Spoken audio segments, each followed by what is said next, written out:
Perbedaan penanaman modal asing dan modal dalam negeri. Keberadaan modal dalam sebuah bisnis adalah sesuatu yang vital. Modal merupakan aset dana bentuk uang atau lainnya dengan nilai ekonomis. Modal pun bisa datang dari dalam negeri atau asing. Dari dalam negeri atau asing. Penanaman modal asing atau PMA dalam mendirikan perseroan terbatas semakin populer di tengah globalisasi, yang mana PMA membantu bisnis dalam melakukan ekspansi untuk mencapai peluang yang lebih besar. Ada beberapa poin terkait yang membedakan PMA dengan PMDN, seperti yang tertera sebagai berikut. Pertama, dilihat dari subjek penanam modal. Seperti yang sudah disebutkan di atas, PMA mendapatkan modal dari warga negara asing, badan usaha asing, dan atau pemerintah asing yang melakukan penanaman modal di wilayah Indonesia. Penanaman modalnya bisa berupa investasi langsung atau skema lainnya. Sedangkan untuk PMDN,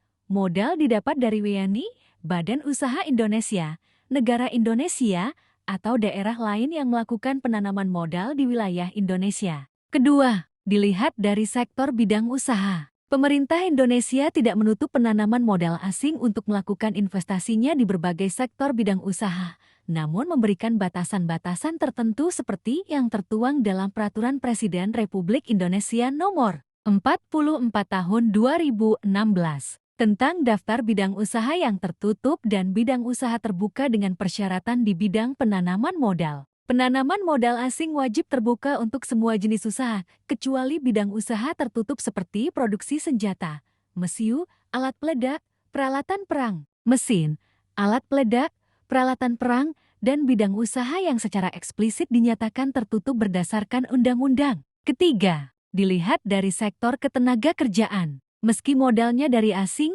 perusahaan PMA memiliki kewajiban untuk merekrut tenaga kerja Indonesia sebagai prioritasnya. Keberadaan PMA membuka lapangan kerja baru yang tentunya bermanfaat bagi warga negara tempat mereka mengembangkan bisnisnya, dalam hal ini di Indonesia. PMA wajib untuk meningkatkan kompetensi tenaga kerjanya melalui berbagai pelatihan guna meningkatkan kemampuan karyawan yang bersangkutan.